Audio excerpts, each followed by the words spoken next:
ശ്രീ റജി ലൂക്കോസ് CPM-ന്റെ തന്ത്രം ഫലിച്ചില്ല. രാഷ്ട്രീയ നേട്ടം ലക്ഷ്യമിട്ടുകൊണ്ട് കന്യാസ്ത്രീകളുടെ മോചനത്തിനായി ഇറങ്ങി.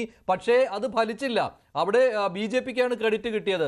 സഭ ഇങ്ങനെ പറഞ്ഞപ്പോൾ, പാമ്പ്ളാനി പിതാവ് ഇങ്ങനെ പറഞ്ഞപ്പോൾ നിങ്ങൾ പ്രകോപിതരാകുന്നതിന് കാരണവും അത് തന്നെയാണ്. നിങ്ങൾ ഉദ്ദേശിച്ച രാഷ്ട്രീയ ലക്ഷ്യം നടന്നില്ല.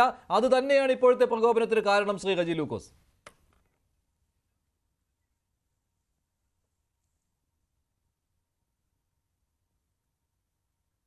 റജി കേൾക്കുന്നുണ്ടോ? റജി,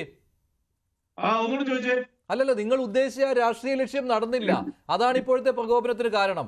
കന്യാസ്ത്രീകൾക്കായി തെരുവിലിറങ്ങിയപ്പോൾ, ഛത്തീസ്ഗഡിലേക്ക് പോയപ്പോൾ ആ ലക്ഷ്യം നിങ്ങൾക്കുണ്ടായിരുന്നു. പക്ഷെ അത് പോയി, അത് പൊളിഞ്ഞടങ്ങി. അതൊക്കെ ലജ്ജാകരമായിട്ടുള്ള മറുപടികളാണ്. കാരണം കത്തോലിക്ക സഭ എന്ന് പറയുന്ന മൂഢന്മാരുടെ സംഘമല്ല. കത്തോലിക്ക സഭയ്ക്ക് നെല്ലും പതിനും തിരിച്ചറിയാനുള്ള വിശ്വാസ സമൂഹത്തിന് വളരെയധികം ശേഷിയുള്ളവരാണ്. ലോകം മുഴുവൻ സ്പ്രെഡ് ചെയ്തിരിക്കുന്ന ഒരു സമൂഹമാണ് കേരളത്തിലെ കത്തോലിക്ക സമൂഹം എന്ന് പറയുന്നത്. ഈ സംസാരിക്കുന്ന ഞാൻ പോലും ആ സമൂഹത്തിൽപ്പെട്ട ഒരാളാണ്. ഏതെങ്കിലും ആളുകൾ മറ്റെന്തെങ്കിലും സമ്മർദ്ദത്തിന്റെ പേര് കത്തോലിക്ക സഭയെ വഞ്ചിക്കാനും ഏതെങ്കിലും ഒരു വർഗീയവാദികളുടെ ഭീകരവാദികളുടെ താവളത്തിൽ കെട്ടാൻ ശ്രമിച്ചാലൊന്നും കത്തോലിക്ക വിശ്വാസികളൊന്നും അതിനോടനുസരിച്ചൊന്നും വാലാട്ടത്തിൽ എന്നുള്ളത് വളരെ വ്യക്തമായിട്ട് എനിക്ക് പറയാനുള്ള തന്നെയുള്ള ആളാണ്. ഒരു സംശയമില്ല കാര്യത്തിൽ. നിങ്ങളൊന്ന് ആലോചിച്ച് നോക്കിയേ, മണിപ്പൂരിൽ ആകെ ഉണ്ടായ 618 പള്ളികൾ, അതിൽ 617 പള്ളികൾ തീവച്ച് കളഞ്ഞു. മണിപ്പൂർ രൂപതയിലെ ബിഷപ്പ് 8 മാസം ഒളിച്ചു കൊണ്ട വന്നു. ഛത്തീസ്ഗഡിൽ മാതാവിന്റെ വരെ തിരുരൂപം അടിച്ചു പൊളിച്ചു ബജരംഗത്തോട്. മഹാരാഷ്ട്രയിലെ ഒരു MLA പറഞ്ഞെന്താ അറിയോ? കേവലം 25 ദിവസങ്ങൾക്ക് മുമ്പ് ക്രിസ്ത്യൻ മിഷണറിമാര് എന്ന് പറഞ്ഞാൽ ആരാ? കത്തോലിക്ക സഭയിലെ മിഷണറിമാരെ, കന്യാസ്ത്രീകളെ, അച്ഛന്മാരെ ക്രൂരമായി മർദ്ദിക്കുന്നവരെ നേരിടും. 2 ലക്ഷം മുതൽ 11 ലക്ഷം വരെ ഇനാം പ്രഖ്യാപിച്ചു. ഇവരവിടെ അക്ഷരം വേണ്ടിയോ? അതിനെ അംഗീകരിച്ചുകൊണ്ട് അവിടുത്തെ ഒരു മന്ത്രി. പക്ഷെ ഇവിടെ ഫാദർ ഫിലിപ്പ് കവീൽ കൃത്യമായിട്ട് പറയുന്നത് താങ്കൾ ശ്രദ്ധിച്ചുവല്ലോ. ഛത്തീസ്ഗഡ് സർക്കാരിന്റെ കാര്യം, ആ കാര്യത്തിൽ ഞങ്ങൾ ഒരു നിലപാട് എടുത്തിരുന്നു. പക്ഷെ ആ നിലപാട് കേന്ദ്ര സർക്കാരിനോട് ഞങ്ങൾക്കില്ല എന്ന്. അതായത് ഛത്തീസ്ഗഡ് ഭരിക്കുന്നതും BJP ആണ്, കേന്ദ്രം ഭരിക്കുന്നതും BJP ആണ്, കന്യാസ്ത്രീകളുടെ മോചനത്തിന് വേണ്ടി പോയതും ഇവിടുത്തെ BJP നേതാക്കളാണ്. അതിനെ 3 പേരെയും അവർ 2 രീതിയിലാണ് കാണുന്നത്. ഒന്ന് ഛത്തീസ്ഗഡ് സർക്കാർ, 2 കേരളത്തിലെ BJP-യും കേന്ദ്ര സർക്കാരും കൂടി ചേർന്നത്. അപ്പോൾ അവർക്കാണ് നന്ദി പറഞ്ഞത്. അതാണ് സഭ ഉദ്ദേശിച്ചത്. ഇവിടെ ഫാദർ ഫിലിപ്പ് കവീൽ അത് കൃത്യമായിട്ട് പറയുകയും ചെയ്തു, അവർ ഞങ്ങളെ സഹായിച്ചു എന്ന്. എങ്ങനെയാണ് അവർ സഹായിക്കുന്നത്? നിങ്ങളുടെ മഞ്ജുഷിന് വീട്ടിൽ വന്നിട്ട് ഒരാൾ മോഷണം നടത്തി. ആ മോഷണം 10-15 ദിവസങ്ങൾക്ക് ശേഷം നിങ്ങൾക്ക് തിരിച്ചു വന്നപ്പോൾ നന്ദി എന്ന് പറയാൻ നിങ്ങളുടെ മായി വരുമോ? അല്ല, മോഷണം നടത്തിയത് വേറെ ആളാണ്. മോഷണം നടത്തിയത് വേറെ ആളെന്നാണ് കത്തോലിക്ക കോൺഗ്രസ് പറയുന്നത്. കത്തോലിക്ക കോൺഗ്രസ് അല്ലാണോ കേരളത്തിലെ കത്തോലിക്കയുടെ മുഴുവനും കാര്യങ്ങൾ? കത്തോലിക്ക കോൺഗ്രസ് ഒന്നും പറഞ്ഞിട്ടില്ല. തലശ്ശേരി രൂപതയിലെ ചില ആളുകൾ പറഞ്ഞിട്ടുള്ളൂ. അവർക്ക് മറ്റെന്തെങ്കിലും ഭീഷണി കാണും, മറ്റെന്തെങ്കിലും സമ്മർദ്ദം കാണും. അതുകൊണ്ട് കേരളത്തിലെ കത്തോലിക്ക വിശ്വാസികളെല്ലാം ഈ കൊടും ക്രൂരത ചെയ്തവരോട് നന്ദി പറയുമോ? ഇവർ നന്ദി പറയുന്നത് ആരോടാ? യേശു ക്രിസ്തു എന്നും പറഞ്ഞൊരു മനുഷ്യരുണ്ട്. ആ ബൈബിളൊന്ന് വായിച്ചു നോക്കിയേ. അത് വായിച്ചിട്ടുള്ളത് കാര്യം പറയാനായിട്ട്. അതായത് CPM-നെ കാണിച്ചു തരാൻ നിങ്ങൾ കണ്ടോണ്ടിരിക്കുക എന്നൊക്കെ പറഞ്ഞ് അച്ഛൻ പറഞ്ഞു. അങ്ങനെയൊന്നും ഭീഷണിപ്പെടുത്തില്ല അച്ഛാ. കത്തോലിക്ക സമൂഹം എന്ന് പറയുന്ന സമൂഹത്തിനോട് CPM എന്നും കാണിച്ചിരിക്കുന്ന, അതും ഇവിടുത്തെ ന്യൂനപക്ഷങ്ങളോട് മുഴുവൻ കാണിക്കുന്നതും ഒറ്റ വാക്കിൽ ഞാൻ മറുപടി പറയാം. ഇത്രയേ ഉള്ളൂ. കത്തോലിക്ക സഭയുടെ ഔദ്യോഗിക വക്താവ് ഈ വിഷയം വന്നപ്പോൾ ചാനലുകളിലൂടെയും പത്രസമ്മേളനത്തോട് പറഞ്ഞെന്താ? വൈദികർക്ക് കന്യാസ്ത്രീകൾക്ക് സഭാവസ്ത്രം അണിഞ്ഞ് ഇപ്പൊ പുറത്തിറങ്ങാൻ സ്വാതന്ത്ര്യമുള്ളത് കേരളത്തിൽ മാത്രമേ ഉള്ളൂ, വേറെ എങ്ങുമില്ല എന്ന് പറഞ്ഞു. അത് വസ്തുതയല്ലേ? കേരളം ഇങ്ങനെ നിലനിൽക്കുന്നുണ്ടല്ലേ? 2 വർഷം നിലനിൽക്കുന്നുണ്ടല്ലേ? ഇവിടുത്തെ ന്യൂനപക്ഷങ്ങൾ വേട്ടയാടപ്പെടാത്തത്? ആരാച്ചാരുടെ വേഷം കെറ്റി കത്തി പുറകിൽ വെച്ചുകൊണ്ട് കേക്കുമായിട്ട് അരമനകൾ കയറുമ്പോൾ കത്തോലിക്ക സഭയുടെ മെത്രാന്മാർ മാന്യമായ രീതിയിൽ അവരെ സ്വീകരിച്ചു. അതും സംസ്കാര. പക്ഷെ അവർ കത്തി കുത്തി കയറ്റുമ്പോൾ നിങ്ങൾക്ക് നന്ദി എന്ന് പറഞ്ഞാൽ ഏത് കത്തോലിക്കൻ അതിനെ അംഗീകരിക്കും? ശരി, ഫാദർ ഫിലിപ്പ് കവീൽ കത്തോലിക്കനായ റജി ലൂക്കോസ് തന്നെയാണ് ഇത് ചോദിക്കുന്നത്. വിശ്വാസികൾ അംഗീകരിക്കില്ല എന്നാണ് ഫാദർ.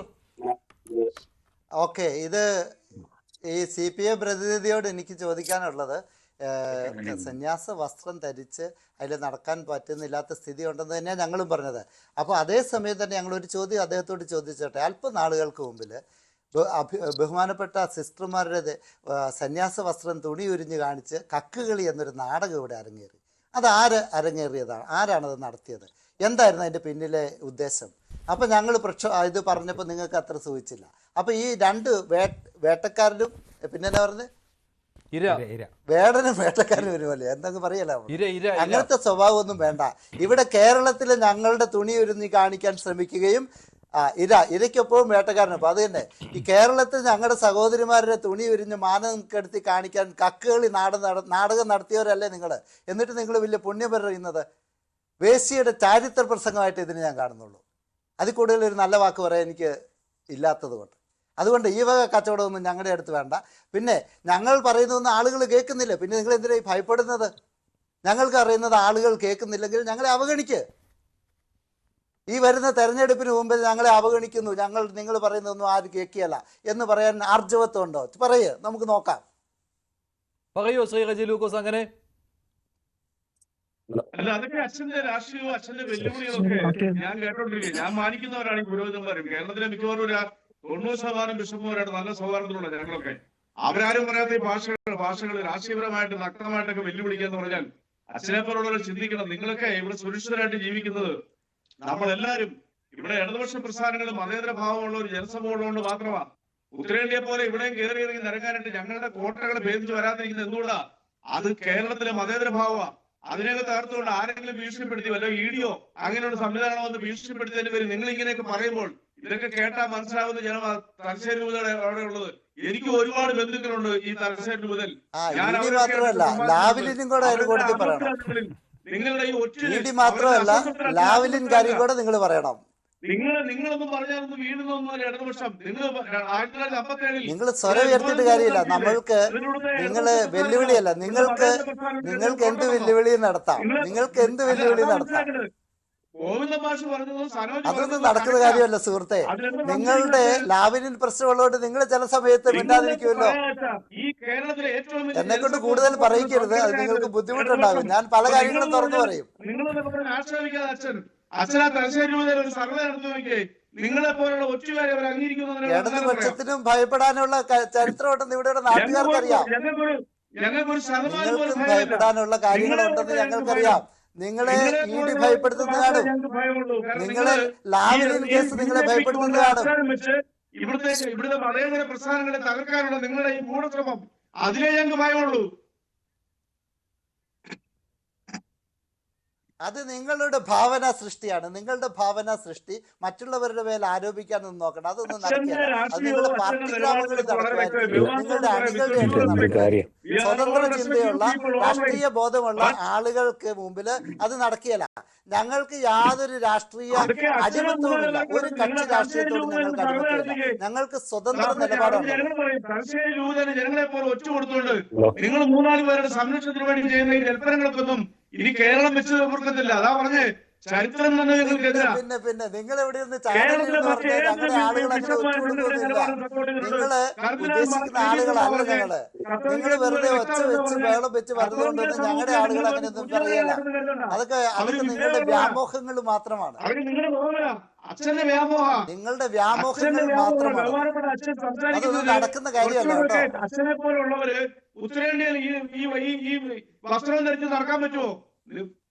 KCBCയുടെ വ്യക്തത പറഞ്ഞ കേരളത്തിൽ നടക്കുന്നുള്ളൂ. അപ്പൊ നിങ്ങൾക്ക് തിരിച്ചു കേൾക്കാൻ ബുദ്ധിമുട്ടാണ് അല്ലേ? അതാണ് നിങ്ങളുടെ വിഷമം. ഇതിനാണ് ഫാസിസം എന്ന് നമ്മൾ പറയുന്നത്. നമ്മൾക്ക് ഫാസിസം എന്ന് പറയുന്നത് ഇത് തന്നെയാണ്. മറ്റുള്ളവരുടെ അഭിപ്രായങ്ങൾ ദഹിക്കാതെ വരുന്നത്, മറ്റുള്ള അഭിപ്രായങ്ങൾ കേൾക്കാൻ പറ്റാത്ത സ്ഥിതി വരുന്നത് ഫാസിസം എന്നാണ് ഞങ്ങൾ പറയുന്നത്. അത് തന്നെയാണ് ഞങ്ങൾ ഇന്ന് പറഞ്ഞത്. ഞങ്ങൾ ഇന്ന് പറഞ്ഞത് അത് തന്നെയാണ്. ഇതിൽ ഒരു നാണയത്തിന്റെ ഇരു വശങ്ങൾ തന്നെയാണിത്. ബജറംഗ് ദൾ പറയുന്ന അതേ ഭാഷയാണ് താങ്കൾ ഇപ്പോൾ സംസാരിക്കുന്നത്. ബജറംഗ് പറയുന്ന അതേ ഭാഷയാണ് സംസാരിക്കുന്നത് രജി. CPM അതായത് MP ഗോവിന്ദനും അതേ ഭാഷ സംസാരിക്കുന്നു എന്നല്ലേ ഫാദർ? അതെ, ഇങ്ങനെ ഭീഷണിപ്പെടുത്താനൊന്നും വരണ്ട, അതൊന്നും നടക്കുകയല്ല. അതുകൊണ്ട് ഫാസിസം ആരുടെ ഭാഗത്തുനിന്നും ഉണ്ടാകാൻ പാടില്ല. അത് ഞങ്ങൾ അംഗീകരിക്കുകയല്ല. അച്ഛനെ പോലെയുള്ളവർ ഇങ്ങനെ സംസാരിക്കരുതെന്ന് പറഞ്ഞു. അച്ഛനെ പോലെയുള്ളവർ ഇങ്ങനെ സംസാരിക്കരുതെന്ന് പറഞ്ഞു. അച്ഛനോട് സംസാരിക്കുമെങ്കിൽ അച്ഛന് സംസാരിക്കാം. ഞാനിവിടെ ചീത്ത പറഞ്ഞില്ല, മോശമായ ഒരു ഭാഷ പറഞ്ഞില്ല. ആശയതലത്തില് നിങ്ങൾ പറയുന്നത് അംഗീകരിക്കാൻ സാധിക്കില്ലെങ്കിൽ അത് തുറന്നു പറയാനുള്ള അവകാശം ഞങ്ങൾക്കുണ്ട്. ഒരു ആശയപരമായ വിയോജിപ്പ് പറയാനുള്ള അവകാശം പോലും ഇല്ല എന്ന് കരുതുന്നതിനെയാണ് ഫാസിസം എന്ന് നമ്മൾ പറയുന്നത്. അത് മനസ്സിലാക്കണം. നിങ്ങൾ അങ്ങനെ മൊത്തം എല്ലാവരുടെയും കൂടെ ഉത്തരവാദിത്വം അങ്ങ് ഏറ്റെടുക്കണ്ട. അത് ഞങ്ങൾ സമ്മതിക്കുന്നില്ല. നിങ്ങളുടെയും കാപട്യം ഞങ്ങൾ തിരിച്ചറിയുന്നുണ്ട്. ഈ കാപട്യമൊക്കെ മനസ്സിലാക്കാനുള്ള സാമാന്യ ബുദ്ധി ഞങ്ങൾക്കും ഉണ്ട് എന്ന് മനസ്സിലാക്കുന്നത് നന്നായിരിക്കും. അതായത് രാഷ്ട്രീയ നേട്ടത്തിന് വേണ്ടിയാണ് ശ്രീ റജി ലൂക്കോസ് നിങ്ങളും ഇറങ്ങി പോകപ്പെട്ടത്. അത് മനസ്സിലാക്കുവാൻ സഭയ്ക്ക് പറ്റും. അതാണ് അച്ഛന്റെ വാക്കുകളിലും കേൾക്കുന്നത്. എന്ത് രാഷ്ട്രീയ നേട്ടം പറയൂ. രാഷ്ട്രീയ നേട്ടം മഞ്ജുഷേ, ഒറ്റ രാഷ്ട്രീയ നേട്ടമേ ഉള്ളൂ, ക്രൈസ്തവ വോട്ടുകൾ കിട്ടുക എന്നുള്ളത്. അത്രയും ക്രൈസ്തവ വോട്ടുകൾ അതെല്ലാവർക്കും അറിയാം.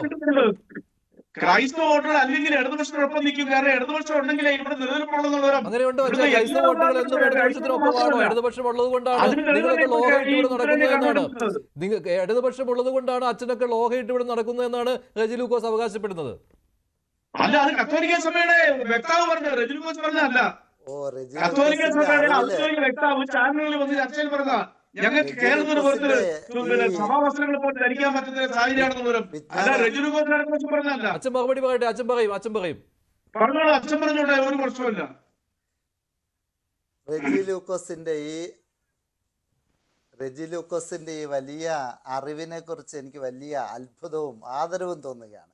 അദ്ദേഹത്തിന്റെ ആളുകൾ ഇവിടെ ഇല്ലായിരുന്നെങ്കിൽ ഞങ്ങൾക്ക് ഇവിടെ ഉടുപ്പിട്ട് നടക്കാൻ പറ്റാത്ത സ്ഥിതി വരുമായിരുന്നുവെന്ന്. അപ്പൊ നമ്മുടെയൊക്കെ കൈ തന്നെ വല്ല മാങ്ങ ഇങ്ങനത്തെ പക്ഷെ അത് റെജി ലൂക്കോസ് കത്തോലിക്ക സഭയുടെ ഔദ്യോഗിക വ്യക്താവ് ഈ വിഷയം ഉണ്ടായ പറഞ്ഞ കാര്യ. അല്ല, ഞാൻ പറഞ്ഞതല്ല.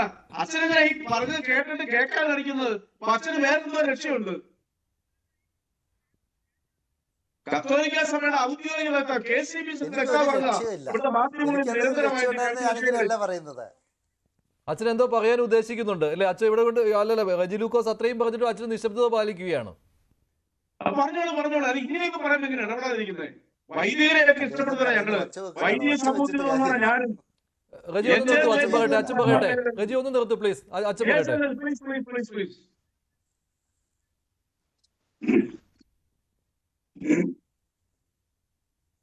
ഫാദർ പറഞ്ഞോളൂ. ഞാൻ പറയുന്നത്, നമ്മൾ ഇന്ത്യ മഹാരാജ്യത്ത് എല്ലാവരെയും ബഹുമാനിച്ച് ജീവിക്കണം. എല്ലാവരും സഹോദരി സഹോദരങ്ങളെന്ന കാഴ്ചപ്പാട് വേണം. അപ്പോൾ പരസ്പര ബഹുമാനം വേണം. മറ്റുള്ള ഒരാൾ സഹായിച്ചാൽ മറ്റൊരാൾക്ക് അത് ഇഷ്ടപ്പെടുകയില്ല എന്ന് വരുന്നത് ശരിയല്ല. ആര് നന്മ ചെയ്താലും അത് നമ്മൾ അംഗീകരിക്കും. അതിപ്പം ആരാണെങ്കിലും പ്രശ്നമില്ല. അതേ നമ്മൾ ഉദ്ദേശിച്ചിട്ടുള്ളൂ. ഇതിന് വേണ്ടാത്ത അർത്ഥതലങ്ങൾ കൊടുത്ത് മറ്റു വശങ്ങളിലേക്ക് കൊണ്ടുപോകാതിരിക്കുന്നത് റെജി ലൂക്കോസിനും അദ്ദേഹത്തിൻ്റെ പാർട്ടിക്കും നല്ലതായിരിക്കും. ഇനി അങ്ങനെയല്ല, അവരിതേ നിലപാടിലാണെങ്കിൽ നമ്മൾ അതിനെ നേരിടുക തന്നെ ചെയ്യും. അതായത് ഇതിൽ ഭയന്ന് പിന്മാറുകയില്ല. ഭയക്കാനൊന്നുമില്ല. ഈ ഞങ്ങൾ 2000 വർഷത്തെ ചരിത്രമുള്ള സഭയാണ്. എത്രയോ വലിയ മതമർദ്ദകരെ കണ്ടിട്ടാണ് ഞങ്ങളിവിടെ വന്നേക്കുന്നത്. എത്രയോ രാജ്യങ്ങളിൽ മാർക്സിസ്റ്റ് ഭരണകൂടങ്ങൾ ഞങ്ങളെ ഇല്ലായ്മ ചെയ്യാൻ ശ്രമിച്ചിട്ടുണ്ട്. അതിനെയൊക്കെ അതിജീവിച്ച് ഈ സഭയ്ക്ക് ഇതൊക്കെ വെറും നിസ്സാരമായ കാര്യങ്ങളാണ്. റെജി ലൂക്കോസിന് അദ്ദേഹത്തിൻ്റെ അഭിപ്രായം പറയാൻ അതിന് തെറ്റൊന്നുമില്ല. അത് ഞാൻ മാനിക്കുന്നു. പക്ഷേ അദ്ദേഹത്തിൻ്റെ അഭിപ്രായം അദ്ദേഹത്തിൻ്റെ മാത്രം അഭിപ്രായമാണ്. അല്ലാതെ ഞങ്ങളത് അംഗീകരിക്കണമെന്ന് വാശി പിടിക്കുന്നത് ഒരു ഫാസിസത്തിൻ്റെ മറ്റൊരു വികൃത മുഖമാണെന്ന് തുറന്നു പറയുന്നതിൽ ഞങ്ങൾക്ക് യാതൊരു മടിയുമില്ല. ഇതാണ് എനിക്ക് അതിനെക്കുറിച്ച് പറയാൻ. ശരി, അച്ഛന് വേറൊരു ചർച്ചയിൽ പോകേണ്ടതുണ്ട്. എന്നോട് നേരത്തെ കാര്യം പറഞ്ഞതാണ്. 7:25 പോകണമെന്നാണ് പറഞ്ഞത്. പക്ഷേ റെജി ലൂക്കോസുമായിട്ടുള്ള ഈ തർക്കം ഇത്രയും നീണ്ടുപോയത് കൊണ്ടാണ് അച്ഛന് മറുപടി പറയുവാനുള്ള അവസരം കൊടുക്കേണ്ടതുമാണ്. അതുകൊണ്ടാണ് അച്ഛൻ ഇത്രയും നേരം ഇരുന്നത്. ശരി.